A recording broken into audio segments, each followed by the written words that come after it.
be reviewing is going to be SimpleNature Kale Veggie Burgers. Another nicer picture. Welcome to Kiwis to Pistachio. What we're doing today is we're going to have Kale Veggie Burgers. They are made with 9 different vegetables to include kale, quinoa, brown rice, carrots, spinach, sweet potatoes, potato flakes, corn, red peppers, water chestnut, zucchini, broccoli, roasted garlic, parsley, salt. Anyway, we're going to be trying this out. I've just defrosted some sweet corn. This was purchased at Aldi's. This must be the kale on the top. Lay that in the center here. We're going to be eventually put it on this bun, sesame seed bun, and we're going to probably put ketchup as the seasoning inside the bread. So we're going to stick this in for a minute and a half. So we're going to cook it for 45 seconds on one side, 45 seconds on another. And there it is in the microwave. Close the door. Let's make it 30 seconds. We'll give it another 30 seconds. I'll make it a minute. These kale veggie burgers come from SimpleNature, a simple choice. They have 120 calories, 0.5 saturated fat, 210 milligrams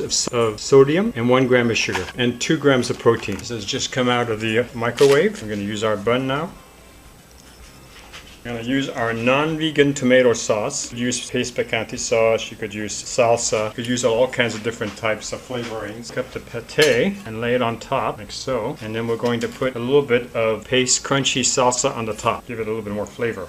Then we're going to close it back up again, and we're going to stick it back in the microwave for like 15 seconds just to kind of warm the bun and everything together. I think for the money, it's to be a fast dinner. A package will take care of 4 hamburgers, and that might feed a family. Just like I have done here, I provided the corn, and I provided the sesame seed bun, and the picante sauce, and the tomato sauce. And it's warm, and it's ready to eat, and that's what I plan to do. The kale burger is a little bit more moist than, for example, the bean burger that I had. But it's still quite good, and it has a nice flavor. And I'm going to say this kale veggie burger is delicious. Well, thank you for watching, and I look forward to our next meal together. Hi, this is Gary. Click the circle on my face to subscribe, or click the upper box on your right side of your screen to check my expanded playlist. Don't forget to give me a thumbs up if you like this video.